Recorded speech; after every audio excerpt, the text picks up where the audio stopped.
Where'd he come from? He doesn't remember. He's like a little kid. More than 20 years after its release, The Iron Giant remains one of animation's most powerful underdog stories. However, behind this beloved film lie many hidden secrets, bold creative risks, emotional moments that moved the crew to tears, and studio decisions that nearly buried it. From rare interviews and production breakthroughs to overlooked technical feats and Cold War influences, we're delving into the untold story of how this classic was created. Grab a cold drink, sit back, and relax as we unravel 25 hidden secrets of The Iron Giant from 1995. Number 25, it was inspired by Ted Hughes. Of putting those stories to music was to tell them to a drum. The Iron Giant story began long before its release because in the year 1968, British poet Ted Hughes published a children's novel he titled The Iron Man, but was retitled in the United States to The Iron Giant. This was done to avoid confusion with a comic book character that shared a similar name. The book is about a mysterious metal figure that crashed on Earth, befriended a boy named Hogarth, and ultimately saved the world from a space creature. Producer Alison Abate explained in interviews that the emotional core of Hughes's book was about a being capable of destruction, choosing peace, which convinced them to preserve its spirit, even as they changed the setting and structure for the film. When Brad Bird joined the project, the original plan was to make a musical with songs written by Pete Townshend, but Bird wasn't interested in that direction. In his Film 4 interview, he said, "I kept coming back to this idea about what if a gun had a soul and didn't want to be a gun." That question became the foundation of his adaptation of the novel, shifting the focus toward Cold War paranoia and a personal story between the boy and the robot.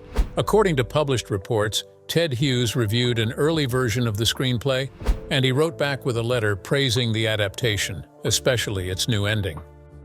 Number 24. Pete Townshend's early involvement. I didn't actually like Woodstock very much, so it kind of brings... Before The Iron Giant became the animated classic, the project began as a rock musical led by Pete Townshend of The Who. In the early 1990s, Warner Brothers acquired the rights to Ted Hughes's The Iron Man, and Townshend adapted it into a concept album and stage musical. His version of the novel was released in 1989, where it featured rock opera-style songs and told the story almost entirely through music. Warner Brothers' media team noted that the company saw the potential in turning this into an animated film and initially developed it around Townshend's musical vision. Pete Townshend remained attached to the production as an executive producer throughout the film's development, even after the creative direction shifted. When Brad Bird was brought on board in 1996, he noted that he wasn't interested in making a musical, but wanted to tell a straight narrative story with a focus on character and theme rather than songs.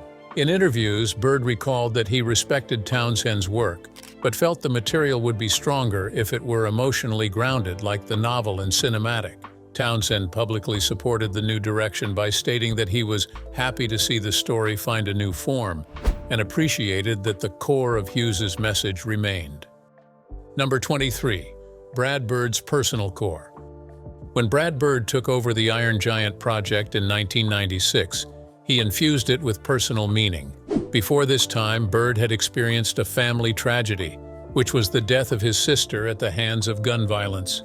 This loss, as he has noted, shaped his worldview, and he saw in Ted Hughes's story a way to explore themes of choice, morality, and transformation through animation. Bird has often explained that the entire story grew from one central question: what if a gun had a soul and didn't want to be a gun? In his Film 4 interview, he emphasized that this question was the creative anchor. He built the film around the relationship between Hogarth and the giant and how the robot's identity crisis relates to human moral decisions. This personal angle shifted the project away from being a generic adventure film and added emotional depth. During the signature edition Q&A in 2015, Bird recalled the moment he pitched this vision to Warner Brothers executives. He said, "They were expecting a musical or something cute, but I came in with this idea that was about fear, choice, and self-definition. It wasn't what they expected, but they let us make it." His personal investment is what makes the film resonate strongly with both children and adults. Number 22. Joe Johnston's robot sketches. Before the Giant had the iconic look we know today, his earliest designs came from filmmaker and designer Joe Johnston. In the early stages of development, Warner Brothers brought Johnston on board to help visualize the Giant. Johnston was already well known at the time for his design work on Star Wars and Raiders of the Lost Ark, and his reputation for creating mechanical characters made him a natural fit. He produced several concept sketches that established the Giant's towering frame, mechanical joints, and overall silhouette. These initial sketches of the Giant had a retro science fiction style, with detailed paneling and rivets inspired by mid-20th century pulp illustrations. According to production reports, Johnston's drawings captured the proper sense of scale and presence. Still, they were later simplified by the animation team to make the character easier to animate and more expressive. Art director Alan Bodner and supervising animator Steve Markowski refined Johnston's sketches to strike a balance between functionality and emotional clarity. The final Giant had cleaner lines, larger expressive eyes, and a design that could smoothly integrate with both hand-drawn and computer-generated animation. Markowski explained in interviews that Joe's work gave us a starting point because it had a real mechanical presence. Then we had to make him feel like a character who could think and feel. Number 21, 7,000 Parts, the Giant's Mechanics. Behind the scenes, the digital model for the Iron Giant itself was a major technical achievement for its time. The Giant was animated using computer-generated imagery, while most of the rest of the film was traditionally drawn by hand. To bring the robot to life, the technical team noted that Warner Brothers Feature Animation constructed a three-dimensional model that was made up of roughly 7,000 individual mechanical parts. These included separate components for the joints, plates, gears, facial elements, and moving panels.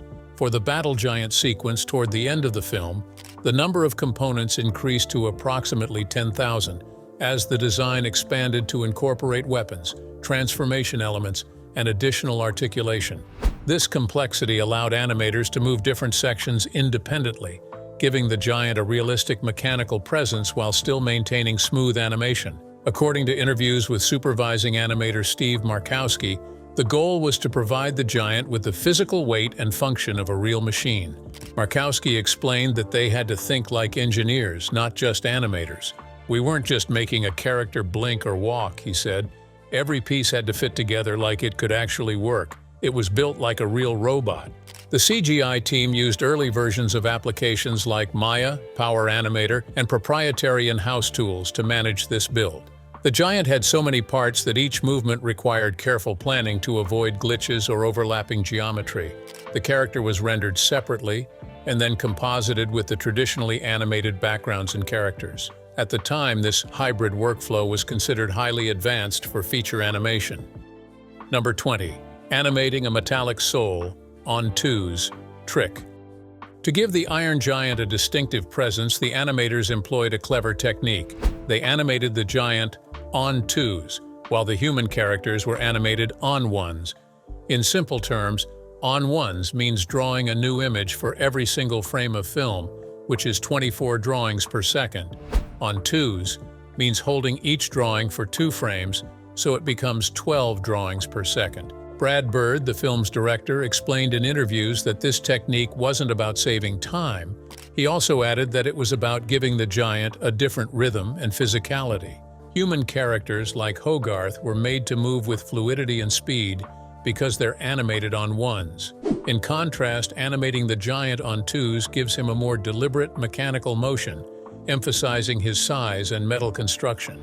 The contrast between the two makes the Giant feel like he's from another world, even though he's interacting in the same environment.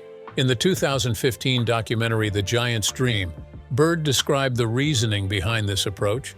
"We wanted the Giant to feel powerful but not clunky. Animating him on twos gave that extra sense of weight, like every step mattered." Number 19. The voice that brought him to life. Vin Diesel's unique role. Squash him. His name is Dean. We like Dean.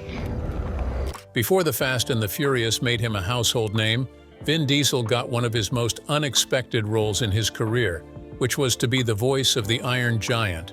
Director Brad Bird noted that he needed a voice that could convey deep emotion through very few words, and Vin Diesel was brought in after the team heard his work in Saving Private Ryan. Additionally, Bird mentioned that they noticed the natural depth of his voice.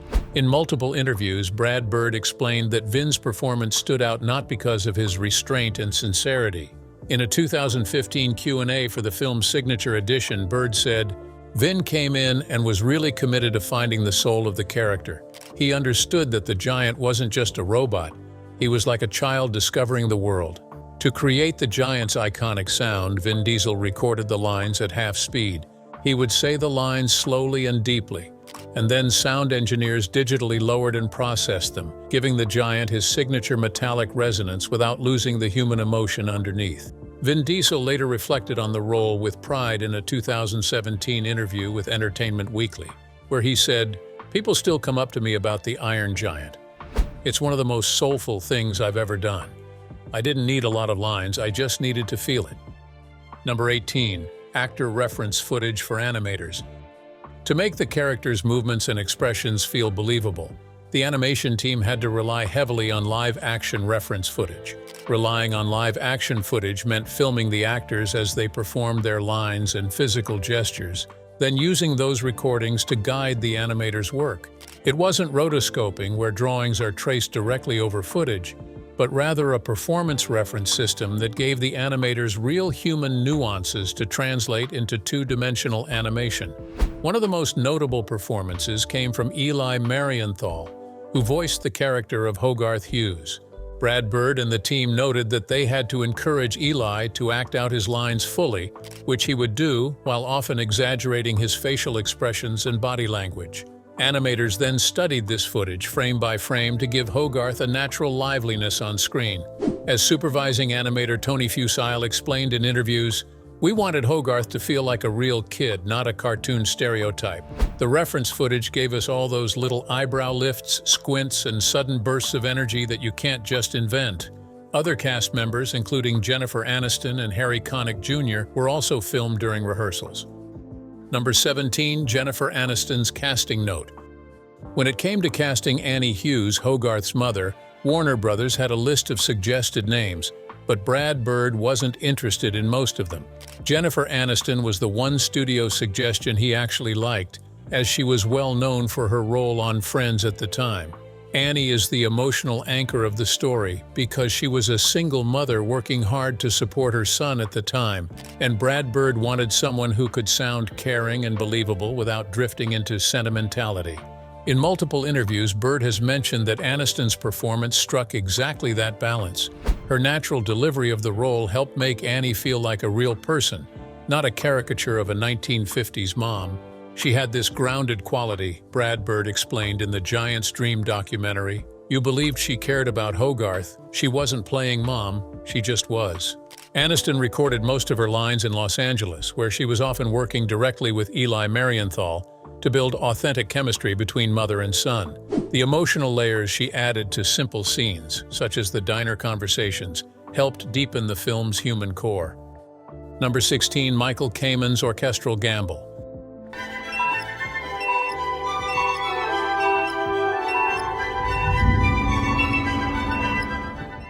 The Iron Giant was released at a time when most animated films relied heavily on pop soundtracks to boost commercial appeal, but Brad Bird took a very different approach. Instead of licensing pop songs, he wanted a classic orchestral score that would give the Iron Giant cinematic quality. To achieve this, he brought in composer Michael Kamen, known for his work on films such as Robin Hood, Prince of Thieves, Die Hard, and Brazil. Kamen's involvement wasn't the obvious choice, and Warner Brothers initially expected a more contemporary sound that could tie into marketing efforts, but Bird pushed back. Brad noted that he believed the story's emotional core, especially the giant's innocence in the Cold War setting, demanded something sweeping and sincere rather than trendy. Michael Kamen agreed to give them a befitting score. He decided to write a fully orchestral score, avoiding electronic textures and pop elements. Instead of playing it safe, he went all in, recording with the Czech Philharmonic Orchestra, which was one of Europe's most respected ensembles at the time. This decision required a larger commitment than usual for an animated film of that era, but the result was a soundtrack that elevated every major moment. "I didn't want it to sound like a product," Brad Bird later explained. I wanted it to sound like a movie, something that would hold up for decades. The score became one of the film's most praised elements, often cited for its emotional depth. Kamen's music seamlessly shifts from quiet, tender moments to powerful, heroic swells, especially in the film's climax. It's one of the key reasons the Iron Giant still resonates so strongly today. Number 15, Rudolfinum, How the Score Was Recorded.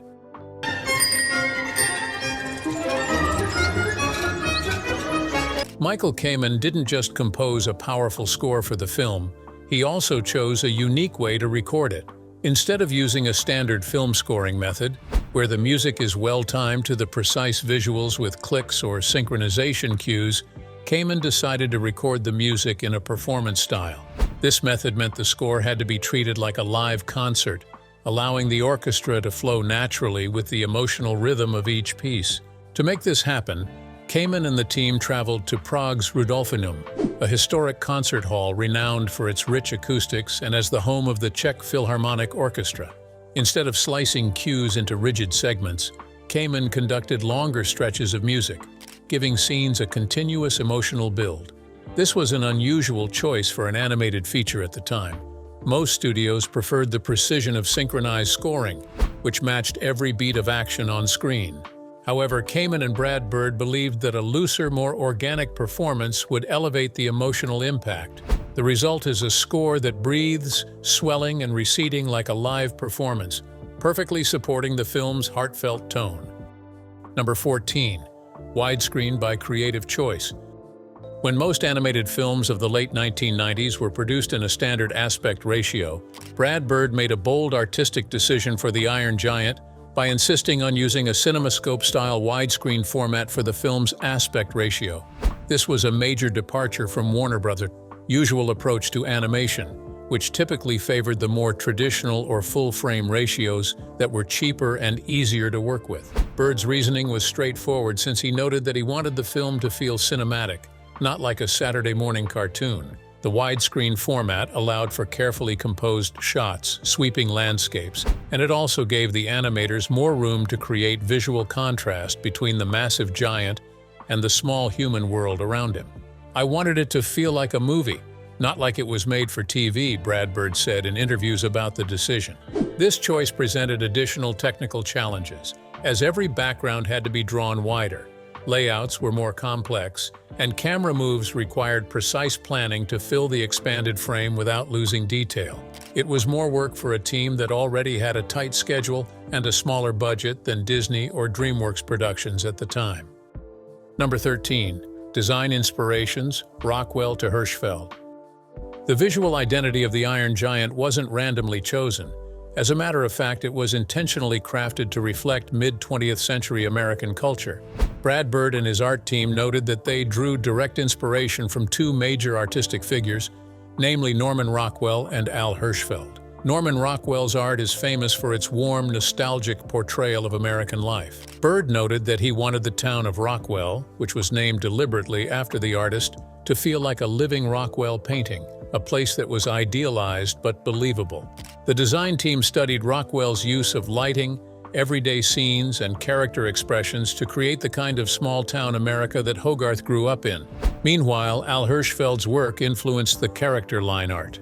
Hirschfeld's fluid line work inspired the clean, expressive animation style that was used for the human characters. Bird explained in interviews that he wanted to avoid the overly rubbery Disney style and instead lean into something sharper and more graphic, which fit both the Cold War theme and the film's unique tone.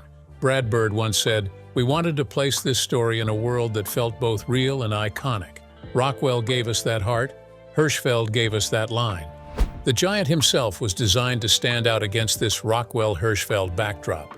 His industrial look was based on 1950s machinery and pulp science fiction magazines that created a visual clash, which in turn made his presence more striking, like a visitor from another world landing in a peaceful postcard town.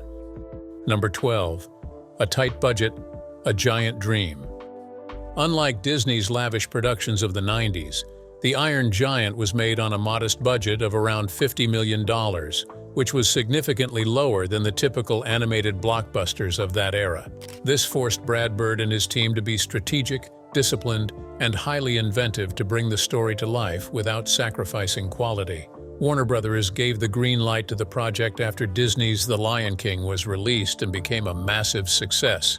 However, the studio was still cautious because they didn't fully believe an original animated film without musical numbers or famous stars could compete with Disney. As a result of this doubt, the animation team had to spend wisely. Background paintings were reused cleverly. Complex effects were limited to moments where they would have the most emotional impact, and animation cycles were carefully planned to reduce waste. Brad Bird was very open about these constraints in interviews by saying, "We didn't have the luxury of throwing money at problems. We had to think our way through them," he explained. The limited budget also meant a compressed production schedule, which was just over 2 years compared to the 4 years typical for a Disney animated feature at the time. Number 11. Software toolbox the crew used. The Iron Giant was made during a turning point in animation history when studios were starting to blend traditional hand-drawn techniques with emerging digital tools. Brad Bird's team built a hybrid production pipeline that combined classic 2D artistry with early computer graphics to achieve a seamless cinematic look. The crew used Maya, Power Animator, Softimage, Modified RenderMan, and Animo, among others. These tools allowed them to animate the giant in 3 dimensions while keeping the rest of the film entirely hand-drawn. This approach ensured the robot could move smoothly and consistently, no matter the camera angle, which was something that would have been extremely difficult with hand-drawn animation alone. The CG elements, mostly the Iron Giant himself, were modeled and animated digitally, then exported as line drawings to blend with the ink and paint look of the rest of the film. Brad Bird explained in interviews that they wanted the giant to feel otherworldly but not like he belonged to a different movie. Using digital tools this way was considered a bold technical experiment for a Warner Brothers animated film at the time, especially since Disney and DreamWorks had far larger tech pipelines. Number 10. The soul scene that made the team cry. One of the most powerful moments in The Iron Giant comes when Hogarth tries to explain the concept of a soul to the giant. This emotional scene wasn't just moving for audiences, it deeply affected the filmmakers themselves. Brad Bird has shared in interviews that during the editing process, when they watched the soul sequence with temporary sound, the entire team was unexpectedly overwhelmed with emotion. It was a pivotal moment where they realized the film wasn't just a technically ambitious project. "We were in the editing room watching it, and when the giant says souls don't die, there were tears," Bird said during an interview. "That's when we knew we had something special." The scene's power came from its simplicity. The animation is restrained, the dialogue is sparse, and the score by Michael Kamen swells gently without overpowering the moment. Number 9. Warner Brothers marketing misfire and box office. Despite its critical acclaim, The Iron Giant struggled at the box office, not due to the film's quality but rather because Warner Brothers failed to market it effectively. At the time, the studio had just faced a string of underperforming animated projects. It became reluctant to invest heavily in promotion, treating The Iron Giant more like a test case than a major release. The film's production budget was roughly $50 to $70 million, but its theatrical gross was only around $31 million worldwide, making it a financial disappointment despite glowing reviews. There was little television advertising, limited poster campaigns, and almost no merchandising compared to Disney's animated films of the era. Brad Bird later commented on this in multiple interviews, saying, "We didn't get the push. The movie came out and most people didn't even know it existed." Marketing executives at Warner Brothers were unsure how to position a non-musical, emotionally grounded animated film to families used to Disney's formula. The trailer barely hinted at the film's depth, instead focusing on action beats. As a result, when the film debuted in August of 1999, audiences simply didn't show up in large numbers. Number 8. VHS and initial home video aspect hiccup. When The Iron Giant was first released on VHS and early DVD, the film's original widescreen format was mishandled, leading to many home viewers seeing a cropped version of Brad Bird's carefully composed shots. The film was designed in a 2:39:1 CinemaScope ratio, which gave it a grand cinematic feel, uncommon for animated features at Warner Bros. At the time. However, early home video releases mistakenly presented it in 1.85:1, effectively trimming off significant portions of the frame. This wasn't a minor error because the entire visual compositions were affected, including action scenes and emotional close-ups that relied on the wide aspect to create mood and space. Brad Bird and several animators later expressed frustration about this issue, noting that it undermined the film's visual storytelling for audiences discovering it at home. Many viewers didn't realize they weren't seeing the movie as intended until later widescreen and Blu-ray restorations corrected the mistake. Number 7. Deleted gag, the Tomorrowland nod. During production, Brad Bird and the animation team included a playful Easter egg referencing a Tomorrowland commercial, tying into the film's late 1950s setting and its themes of futuristic optimism. The gag was meant to appear briefly as a background moment, reflecting the era's fascination with space-age advertising and theme park culture. However, the team later discovered that using the Tomorrowland reference raised copyright and legal concerns. Disney owned the rights to the material, and clearing it would have required more time and money than the production schedule allowed. As a result, the gag had to be cut from the theatrical release. The sequence didn't disappear entirely, though. Years later, it surfaced as part of the DVD extras, where viewers could see the original storyboard and early animation tests of the joke. Brad Bird also revisited some of these deleted ideas when supervising the signature edition, restoring a few moments that were initially cut from the film. Number 6. The Signature Edition Resurrection 2015. 15 years after its original release, the Iron Giant returned in a new form. In 2015, Warner Brothers and Brad Bird released the Iron Giant Signature Edition, a restored and extended version of the film that provided fans with a more complete look at Bird's original vision. For this edition, Brad Bird personally supervised the restoration, and the team brought in Duncan Studio, a respected animation house founded by former Disney veterans, to animate 2 deleted sequences that were initially storyboarded but cut due to time and budget limitations. These sequences included the Giant's dream scene, which had a haunting glimpse into his destructive origins, and a short moment expanding Dean's role. The Signature Edition also underwent a full high-definition remaster, correcting earlier aspect ratio issues and improving both the film's image and sound quality. Importantly, the new animation blended seamlessly with the original footage because many of the original animators were involved, ensuring that the style and tone remained consistent. This edition was screened in select theaters before being released on Blu-ray and digital platforms, giving the film a second chance at life that it deserved.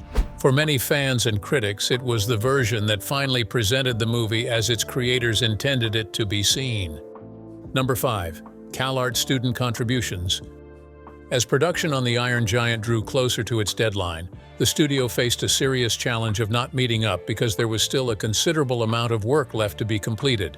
Still, the budget and time needed to complete it were running out. To keep the project on track without compromising quality, Brad Bird, with no other option, turned to students from CalArts, the California Institute of the Arts, for help because they were known for producing many of the industry's best animators.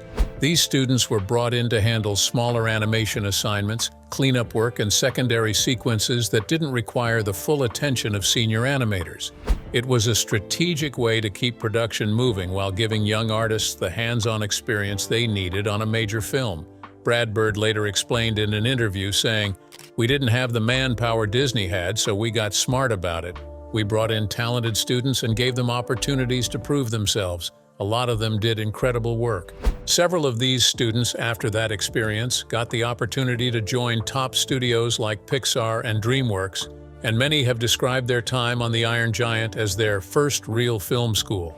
It was a rare case where industry veterans and newcomers worked side by side, united by a shared mission to finish the film under intense pressure. Number 4. Why the Giant's voice wasn't electronically modulated. From the start, the team behind the Iron Giant knew the robot's voice would be crucial, no matter how they wanted to make it emotional. Initially, the production team noted that they considered using electronic modulation to give the Giant a synthetic alien quality. Tests were carried out using various filters and effects. Still, the results felt cold and lifeless, and the modulation stripped away the emotional nuance that the character needed to connect with audiences. Brad Bird also noted that he and the sound team quickly realized that a human voice with subtle processing would be far more powerful. They eventually cast Vin Diesel, whose deep, resonant voice gave the giant both weight and vulnerability. His delivery of the role was slow, deliberate, and surprisingly expressive, allowing the character to communicate emotion with very few words. In a later interview, Brad Bird explained, "We tried electronic processing, but it flattened everything. We wanted the giant to feel, not just speak. Vin had this incredible timbre in his voice when he said a single word, and it carried emotion." Vin Diesel also noted that he recorded his lines multiple times, experimenting with breath control and tone to achieve the giant's distinctive sound. Minimal digital processing was then applied to lower and slightly stretch his voice, but the core performance remained fully human. Number 3. The Battle Giant Technical Escalation. One of the most technical challenges in the Iron Giant came during the Battle Giant sequence, when the usually gentle robot switches into a full combat mode. This transformation pushed the film's animation and effects departments far beyond their original plans for the robot. Up until that point, the giant had primarily been animated using simple, smooth movements that emphasized his innocence and curiosity. However, once he enters defense mode, the character suddenly acquires multiple weapons, moves at high speed, and interacts with explosions, missiles, and tanks. This required an unexpected amount of coordination between traditional 2D animators and the 3D computer graphics team. Brad Bird noted in an interview with Animation World magazine saying, "When the giant went into battle mode, the complexity multiplied overnight. Suddenly, his simple design had to accommodate moving weapons, rotating parts, and complicated camera moves. The team had to rethink how to integrate hand-drawn elements with the digital model to keep it seamless." The Iron Giant's body was animated mainly in 3D, but to make his performance feel warm and cohesive with the rest of the traditionally animated film, every frame had to be hand-cleaned and adjusted. During the battle sequence, the number of moving components increased dramatically, necessitating the technical team to design and implement new rigging systems to accommodate the mechanical transformations. For example, when the giant's chest opens to reveal energy weapons, the animators had to design dozens of mechanical pieces that moved in a way that looked believable but stayed consistent with the character's shape. This sequence took several months longer than the original schedule to perfect, and it was one of the last major parts of the movie to be completed. In a behind-the-scenes clip, the effects supervisor explains, "It wasn't just about making him look scary, it was about keeping the emotion intact. The audience had to believe that this was the same giant they fell in love with, just in a different mode." Number 2. Cold War paranoia as storytelling engine. Brad Bird deliberately set the Iron Giant to happen in the year 1957, which was right in the middle of the Cold War, to make fear itself the film's real antagonist. This was a time of nuclear tests, space race tensions, and widespread suspicion. The story uses this historical backdrop not just as scenery, but as the driving force behind the plot. Government agent Kent Mansley embodies the paranoia of that era. His obsession with the robot isn't based on evidence, but on fear, which showed how many real government decisions in the 50s were driven by the same mindset. Bird explained this in an interview with Animation World magazine. "I wanted a villain whose power came from fear itself. The giant doesn't change, but people's perception of him does. Cold War hysteria was perfect for that." Art director Alan Bodner also noted that the Cold War setting influenced everything, from color choices to set design. The muted greens and browns, vintage signage, and rural American settings were chosen to reflect both nostalgia and unease. The small town of Rockwell feels familiar, but it sits under the shadow of missiles and military buildup, giving the story weight. Number 1. From Flop to Modern Classic Awards and Legacy. When The Iron Giant was released in 1999, it faced a quiet theatrical debut. Despite glowing reviews from critics, the film received minimal marketing from Warner Brothers, partly due to the studio's poor track record with animated features at the time and a lack of confidence following other recent flops.